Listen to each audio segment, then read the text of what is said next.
Boa noite, meus amigos e minhas amigas do nosso canal Escola Teológica Católica. Vamos gravar mais um vídeo de hoje, mas primeiro vamos rezar, pedir a Deus, ao Divino Espírito Santo, que nos ilumine nesta noite, para que possamos fazer um vídeo de acordo com a vontade de Deus, para a edificação da Igreja, a glória de Deus e a salvação das almas. Em nome do Pai, do Filho e do Espírito Santo. Amém. Espírito Santo de Deus, iluminai a nossa inteligência, o nosso coração, para que proclamemos as maravilhas de Deus na nossa vida e que possamos realmente viver aquilo que está na Tua Palavra e aquilo que colocastes no Catecismo para a Tua Igreja. Peçamos a intercessão de Maria Santíssima para que possamos não só ouvirmos, mas também praticarmos aquilo que realmente o Senhor quer de nós. Amém. Santo anjo do Senhor, meu zeloso e guardador, se a ti me confiou a piedade divina, sempre me rege, me guarde, me governe, me ilumine. Amém. São Miguel Arcanjo, defendei-nos no combate, livrai-nos das ciladas do demônio. São Miguel, rogai por nós. A cruz sagrada seja minha luz, não seja o dragão meu guia. Retira-te, Satanás. Nunca me aconselhes coisas vãs, é mal que tu me ofereces, bebe tu mesmo teus venenos. Em nome do Pai, do Filho e do Espírito Santo. Amém. Muito boa noite. Espero que todos estejam bem, na paz do Senhor Jesus. Vamos à nossa vinheta.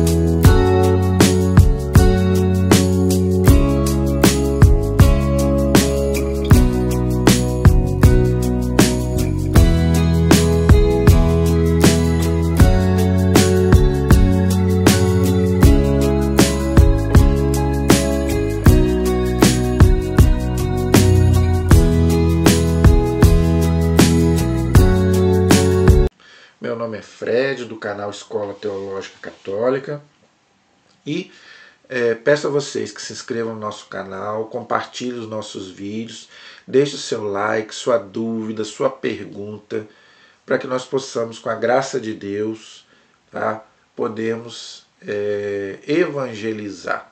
Então, estamos aí estudando o Catecismo da Igreja, estamos avançando, já estamos na terceira parte do Catecismo, que é a moral católica. Começamos já, na aula passada, uma introdução à moral católica, e vamos continuar hoje. A moral católica ela é centrada nos 10 mandamentos, ok? Então, o que é a moral católica? É o nosso agir, tá? É o nosso testemunho, a gente viver, ok? De acordo com a vontade de Deus, com a lei de Deus, como nós vimos na aula passada. Para isso, nós precisamos o quê? Nós precisamos ser novas criaturas. São Paulo diz lá na Carta aos Coríntios, segunda Carta aos Coríntios, capítulo 5, versículo 17. Aquele que está em Cristo é uma nova criatura. Jogo fora tudo aquilo que é velho, tudo aquilo que eu vivi, tá? Eu deixo para lá. Agora eu sou uma nova criatura, tá? Por isso que São Paulo chega a dizer, para mim, o resto é tudo lixo. Para mim agora o viver é Cristo. Tá? Então agora é a nossa vida nova. Então, vamos continuar aí o que o Catecismo nos ensina no parágrafo, na página 464 do Catecismo amarelinho, parágrafo 1696. Tá?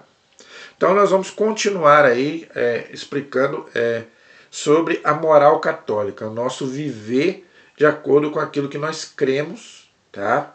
Primeiro a gente reza, a gente crê, depois a gente celebra, que é os sacramentos, e agora a gente, de acordo com aquilo que a gente reza, de acordo com aquilo que a gente celebra, a gente vive, tá? É pela nossa vivência que nós demonstramos que nós somos cristãos, ok?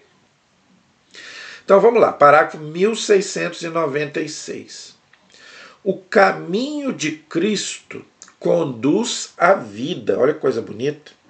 Mateus capítulo 7, versículo 14. Depois você lê em casa, que eu não tenho tempo de ler aqui.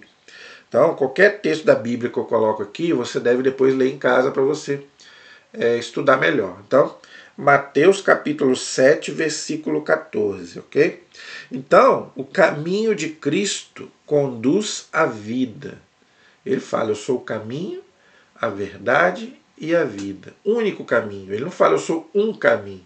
Se ele falasse, eu sou um caminho, seria vários, mas é o caminho único, tá? Então, a vida, ou seja, Jesus é a vida. Eu quero que vocês tenham vida e quero que vocês tenham em abundância. Está lá em João 10, 10. Então, a gente só tem vida em plenitude. Eu não estou falando aqui, gente, de bens materiais. Eu não estou falando aqui de prosperidade. Eu não estou falando disso, não. Tá? Vida em Cristo, ok?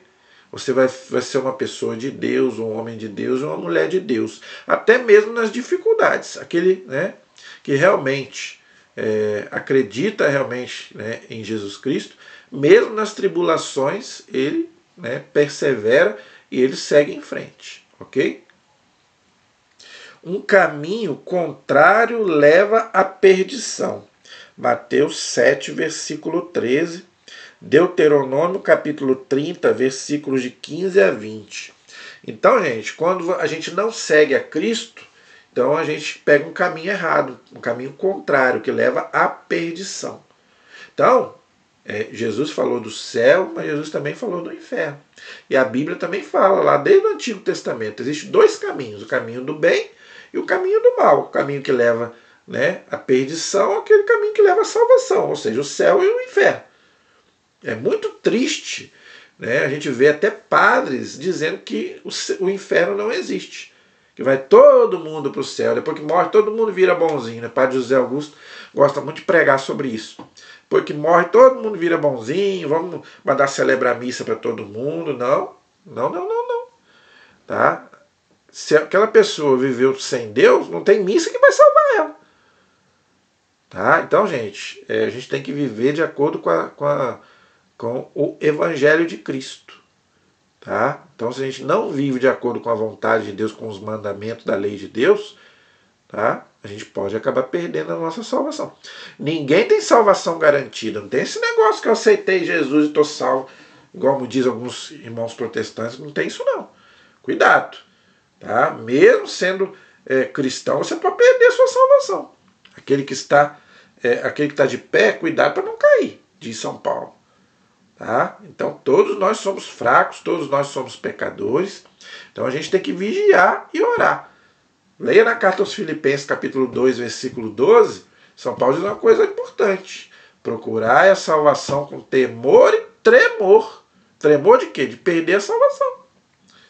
Tá? Então, ninguém tem salvação garantida. A parábola evangélica dos dois caminhos está sempre presente na catequese da igreja, tá vendo? Então a igreja tem que ser fiel a Cristo, tá? Falar dos dois caminhos, ok? Significa a importância das decisões morais para a nossa salvação, tá vendo? Há dois caminhos, um da vida, outro da morte. Mas entre os dois há grande diferença.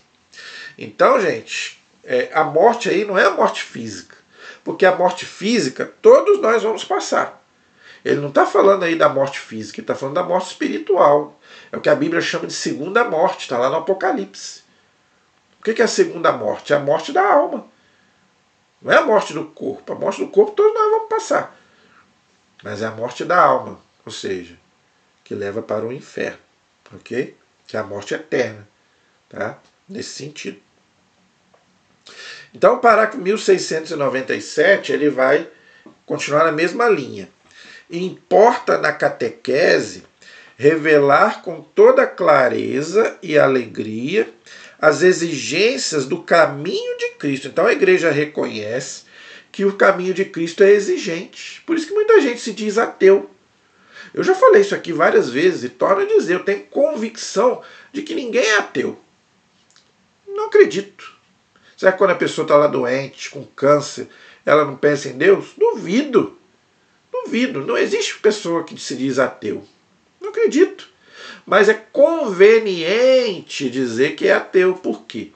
Porque quando eu digo que eu sou ateu, eu não preciso mudar de vida, eu posso viver o que eu quero, eu vivo como, né? Não devo satisfação para ninguém. Agora, se eu sou cristão, se eu assumo que eu creio em Deus, aí muda, a minha vida tem que mudar. Tá? Aí eu não posso mais viver de acordo com a minha vontade. Agora eu tenho que viver de acordo com a lei de Deus, de acordo com os mandamentos. E não é fácil viver os mandamentos. Quem disse que é fácil? Claro que não, mas aí que está o mérito. Tudo na vida que é fácil, gente, corre. Nada na vida é fácil, nada. Então ir para o céu também não é fácil. Por isso que Jesus fala, entrai pela porta estreita. Apertado é o caminho que leva, fácil é ir para o inferno. Subir é fácil? Não. Descer que é mais. O povo fala, né? Para descer todo santo ajuda, não é isso? Pra subir um morro é fácil? Escalar uma montanha é fácil? Claro que não é. Exige o quê? Esforço. Mas a gente não quer esforço. Por isso que a gente não quer penitência. Por isso que a gente não quer jejum. Por quê? Por quê? Porque tem que renunciar. A gente não quer renúncia. A gente quer o quê? O bem bom. Cristão light, como dizia o Padre Léo, não é? Que não me compromete. Cristão, gente, que não se compromete com Deus, com a igreja, é muito fácil ser cristão. Ah, eu creio em Deus, mas eu rezo em casa, entendeu? Eu não preciso de ir na igreja, eu não preciso de rezar, ler a palavra de Deus. É muito fácil. Ser cristão assim é muito fácil. Mas não é isso. Ser cristão não é isso. Tá? É só você ver a vida dos santos. Leia a vida dos santos. Eu já fiz aí vários vídeos sobre a vida dos santos e nós vamos fazer mais. Eu não parei, não. Tá? Eu vou voltar a fazer a vida de muitos santos aqui. Então, vai ver se a vida deles foi fácil. Dos apóstolos, vê a vida. Vai lá. Então, gente, ser cristão não é fácil, mas aí que nós temos mérito diante de Deus. Tá? Então, as exigências do caminho de Cristo, a catequese da vida nova, Romanos capítulo 6, versículo 4. Em Cristo será, 2 pontos. Aí aqui ele coloca, tá, vários pontos aqui da nossa vivência para seguir a Cristo. Tá? Olha o que o catecismo diz. Uma catequese do Espírito Santo. Então, gente, primeira coisa que nós temos que fazer, pedir ao Espírito Santo, porque sem o Espírito Santo a gente não consegue viver os mandamentos, viver a lei de Deus, porque nós somos fracos. Eu sou fraco. Né? Se eu não tenho calo no meu joelho, gente, eu já tinha desistido há muito tempo, porque eu sou miserável, todos nós somos. Então, por isso que eu peço sempre ao Espírito Santo para me iluminar, senão eu desisto fácil. Tá? Então, se nós não temos o Espírito Santo, primeiro obstáculo a gente desiste. E as coisas de Deus também, mesma coisa. O Espírito Santo é o mestre interior da vida segundo Cristo. É só você ler lá Gálatas capítulo 5, você vai ver. Romanos capítulo 8, a vida no Espírito. A vida no Espírito Santo é diferente da vida na carne. Por isso que o mundo não quer saber de Deus. Tá? Prefiro viver a vida mundana, de vício, de pecado, que é muito mais fácil, muito mais prazerosa, entre aspas. Né? Mas e depois? Depois vem as consequências. A própria droga. Né? No começo é uma maravilha, você faz uma viagem, mas e depois? Qual é o destino? Cadeia ou cemitério? Não é? Então, gente, é isso. A vida segundo Cristo, doce hóspede e amigo que inspira, conduz, retifica e fortifica esta vida. Então, Jesus é o nosso amigo. Aqui o catecismo diz uma palavra bonita. Doce hóspede e amigo. Jesus disse lá no Evangelho de São João, eu não vos chamo servos, eu vos chamo amigos. Nós somos irmãos em Cristo, nós somos irmãos pelo batismo. Jesus nos chama de amigos. Então, mas para isso eu tenho que, se eu tenho um amigo, eu tenho que ser fiel a esse amigo. Quando ele fala em hóspede, Jesus é um hóspede da nossa alma. Quando é que Jesus se faz hóspede da nossa alma? Na Eucaristia, na comunhão. Eu comungo Jesus. Por isso que a gente não pode comungar de qualquer jeito. Por que para a gente comungar a gente tem que estar em estado de graça? Porque eu vou receber o meu maior amigo dentro de mim. Agora não é nem fora, é dentro. Então eu tenho que preparar a casa. A casa é o quê? O meu coração. Por isso que não posso receber Jesus de qualquer jeito. Porque eu preciso me confessar. Se eu estou com um pecado grave, eu não posso receber Jesus, senão eu mancho esse amigo. Entendeu? Então, é muito bonito o que o catecismo está dizendo. Uma catequese da graça. Graça, gente, a gente não merece. Tá? A única cheia da graça é a Virgem Maria. Tá? A gente não merece a graça de Deus, mas Deus quer nos dar. Pois é pela graça que somos salvos. E é pela graça que nossas obras podem produzir frutos para a vida eterna, porque não basta a fé. São Tiago diz, a fé sem obras é morta. Nós seremos julgados pela nossa fé e pelas nossas obras. Não adianta nada eu dizer que tenho fé e ficar de braço cruzado achando que Deus vai fazer tudo por mim, não. Gente, Deus não vai fazer a nossa parte. Para nos criar, Deus não precisou de nós, mas para nos salvar, Deus precisa de nós. Não pense que é ficar ali de braço cruzado achando, como eu já falei, aceitei Jesus, então agora eu estou salvo. Não, agora que eu tenho que arregaçar as mangas e fazer minha parte. São Paulo diz bem claro, Colossenses 1:24, eu completo na minha carne o que falta a paixão de Cristo pelo seu corpo, que é a igreja, ou seja, eu tenho que fazer minha parte. Senão eu não tenho méritos diante de Deus. Tá? Por que os santos foram santos? Porque tiveram méritos diante de Deus. As obras dos santos. É só você ver o que fez aí um São Francisco de Assis, né? um São Bento da vida, e vários santos. É o que eu falei. Mesmo com, às vezes, doentes, todos eles tinham saúde fracas, mas olha aí o que eles fizeram para a igreja. Coisas extraordinárias. O São Tomás de Aquino, o Santo Agostinho, vai ver, o São Jerônimo. Trabalharam, né? Por que o Papa morre trabalhando? Porque tem que salvar o mundo. Tá? Uma catequese das bem-aventuranças. O que quer dizer bem-aventuranças? Felicidade. Tá?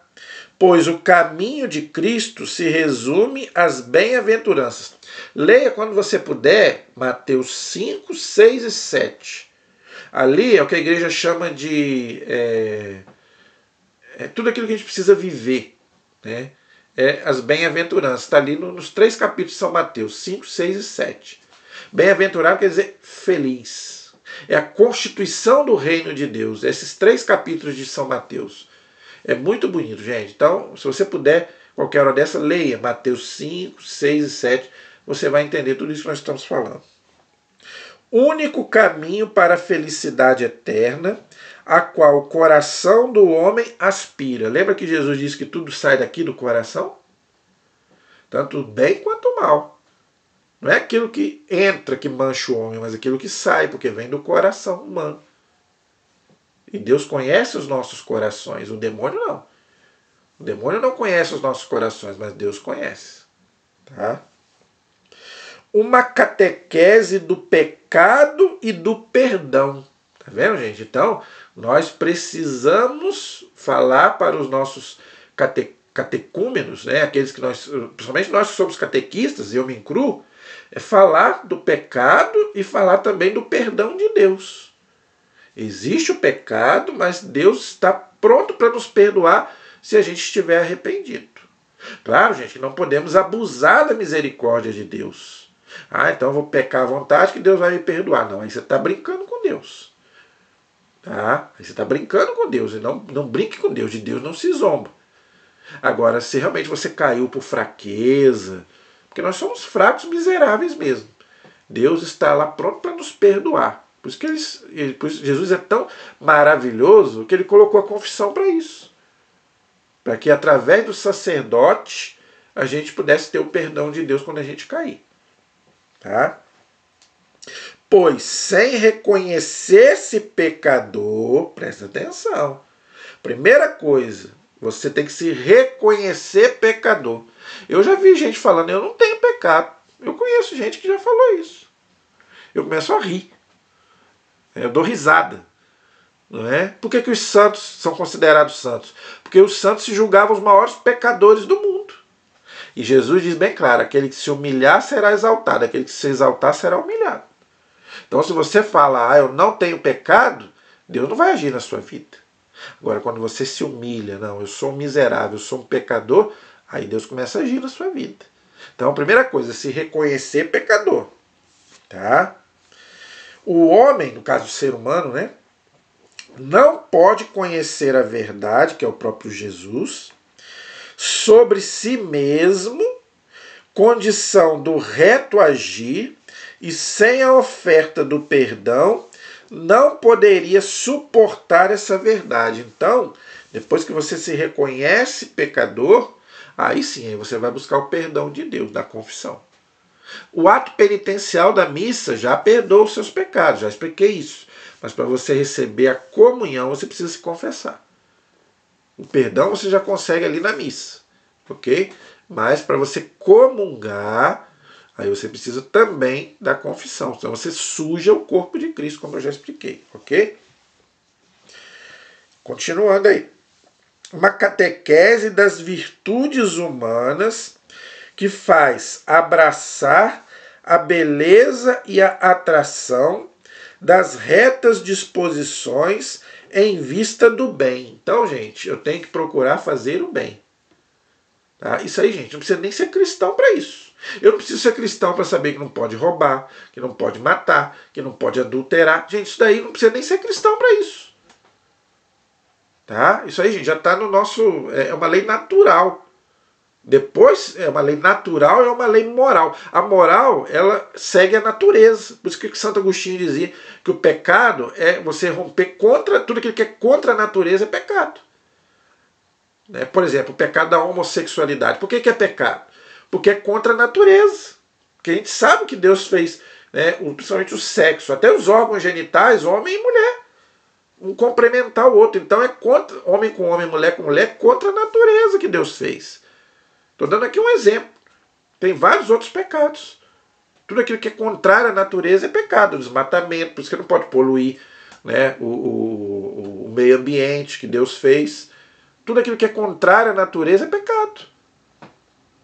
Uma catequese das virtudes cristãs, da fé, esperança e caridade, que se inspira com prodigalidade no exemplo dos santos. Está vendo por que nós veneramos os santos? Para poder imitá-los. Imitar o quê? Na fé dos santos, na esperança dos santos e na caridade, no amor com que eles viveram o Evangelho. Só você pegar aí uma Santa Teresinha da vida que morreu de amor. Várias santas. Quantas santas morreram de amor por Jesus? Não é? Então, por isso que a igreja ensina a gente venerar os santos também para isso, para a gente imitar as virtudes dos santos. E a fé, a esperança, que está lá no 1 Coríntios 13:13, está lá. É a chamada fé teologal, as virtudes teologais. Fé, esperança e caridade, ou seja, amor. Ok? Uma catequese do duplo mandamento da caridade, ou seja, do amor, devolvido no decálogo, nos 10 mandamentos, tá vendo? Por isso que a nossa moral ela é centrada nos 10 mandamentos. E qual é esse duplo mandamento da caridade? Aquele que Jesus disse lá no Evangelho. Amar a Deus e amar o próximo, como a ti mesmo. Se você pegar os 10 mandamentos, você vai ver uma coisa interessante que eu aposto que você nunca parou para pensar e nunca percebeu. Os 3 primeiros mandamentos se referem a Deus, ao amor a Deus. Não, né, amar a Deus sobre todas as coisas, não tomar o nome de Deus em vão, guardar os domingos. Isso aí é para quê? Para você amar a Deus. E os outros 7 é para você amar o próximo. Honrar pai e mãe, não matar, não roubar, não adulterar, não levantar falso testemunho, não desejar a mulher e o homem do próximo, não cobiçar as coisas alheias. Aí você está fazendo o quê? Você está amando a Deus, você está amando o próximo. Tá vendo? É isso que ele está falando aqui. Então os 10 mandamentos é para isso. É para você amar a Deus na prática, os 3 primeiros, e os outros para você amar o próximo. Entendeu? Uma catequese eclesial, ou seja, da igreja, né? Você seja fiel à igreja. Por isso que eu sou fiel à igreja aqui, já falei isso. Pois é nos múltiplos intercâmbios dos bens espirituais, na comunhão dos santos, que nós já falamos, ok? A comunhão dos santos é um dogma de fé. É a igreja que está na terra, unida à igreja que está no purgatório, unida à igreja que está no céu. É uma igreja só. Que a vida cristã pode crescer, desenvolver-se e comunicar-se. Olha que coisa bonita. Então a vida cristã é para crescer na fé, desenvolver essa fé e comunicar-se. Eu não posso guardar para mim. Igual, eu fiz teologia, eu fiz 3 anos de teologia. Eu não podia guardar isso para mim. Por isso que eu estou aqui falando para você. Aquilo que eu aprendi, eu não posso guardar para mim. Agora eu tenho que pregar.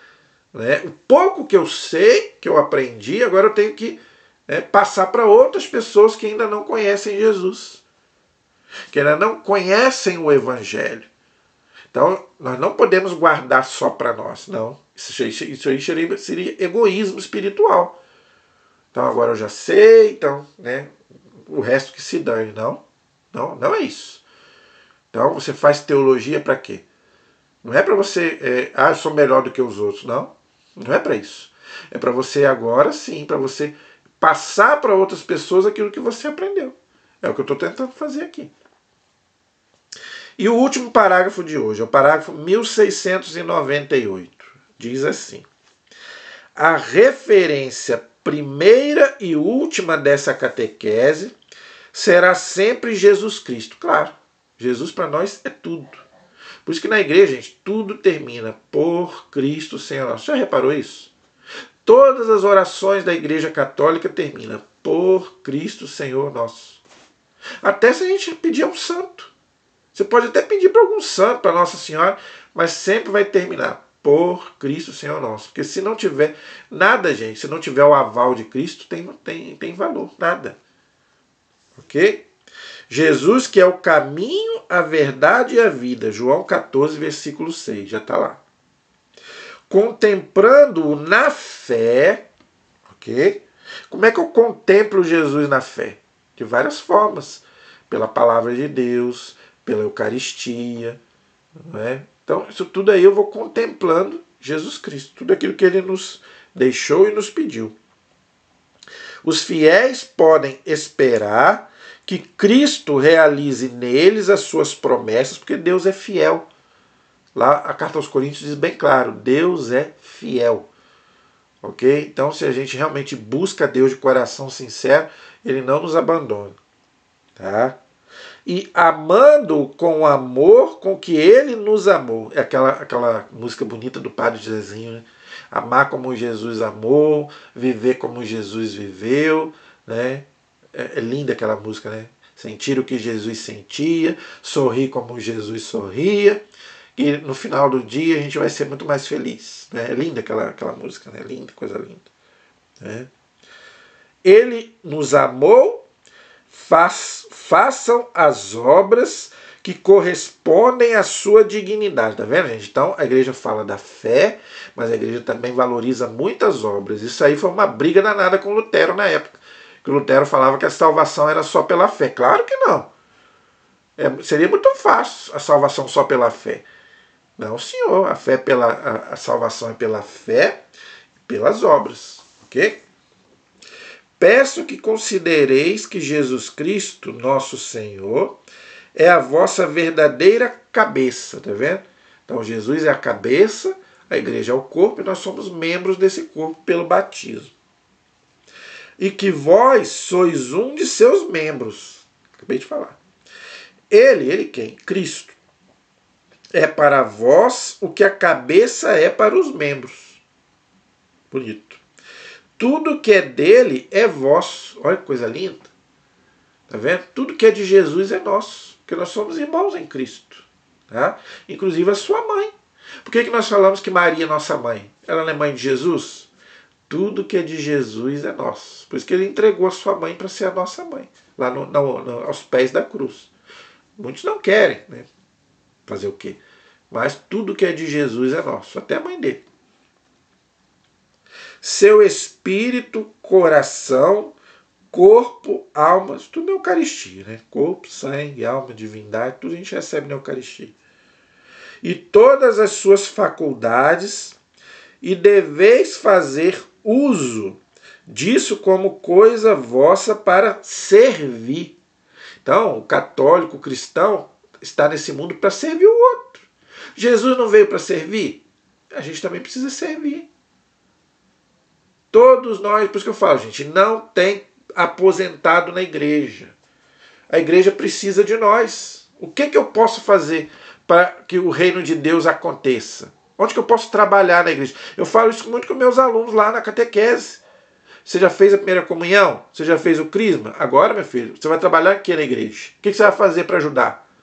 Não é ficar de braço cruzado, como eu já falei. Não, agora é que eu tenho que trabalhar pelo reino de Deus. Para servir, louvar, amar e glorificar a Deus. Eu glorifico a Deus com a minha vida. Tá? Como é que eu glorifico a Deus? Através da minha vida. Tá? Vós sois em relação a ele o que os membros são em relação à cabeça. Assim ele deseja ardentemente fazer uso de tudo que está em vós para o serviço e a glória de seu Pai como coisa sua. Tá? Isso é uma oração de um santo da igreja chamado São João Eudes. Olha que oração bonita. Né? Para mim, o viver é Cristo. Filipenses capítulo 1, versículo 21. Eu gosto muito da carta aos Filipenses. E São Paulo, quando escreveu a carta aos Filipenses, ele estava preso. Mas, para mim, uma das cartas mais bonitas de São Paulo é a carta aos Filipenses. Ele estava preso, mas ele escreveu cada coisa maravilhosa. Não é? Dentre elas, essa. Para mim, viver é Cristo. Aquilo que eu falei. Né? A nossa vida passada já era, agora nossa vida agora é em Cristo Jesus, ou seja, viver uma vida nova, né? Por isso que a gente o nosso agir daqui para frente tem que ser totalmente diferente do que que a gente vivia antes. Tá? Ninguém pode continuar na mesma vida, gente. Se é cristão, não pode continuar na mesma vida de pecado, de vício, né? Porque aí seria uma incoerência. Tá? Seria realmente uma incoerência. Tá bom, gente? Na próxima aula, nós vamos para o parágrafo 1699. A vocação do homem e da mulher, né, do ser humano, a vida no espírito, ok? Que eu já falei um pouco aqui hoje, tá, sobre viver no espírito. Romper com toda a vida carnal, tudo aquilo que é pecado, para a gente viver realmente. Viver no Espírito é isso, romper com tudo aquilo, né, que é contrário à lei de Deus. Ok? A nossa proteção está no nome do Senhor, que fez o céu e fez a terra. Estivemos e permaneceremos unidos em nome do Pai, do Filho e do Espírito Santo. Amém. Deus abençoe a todos. Até o próximo vídeo, se Deus quiser.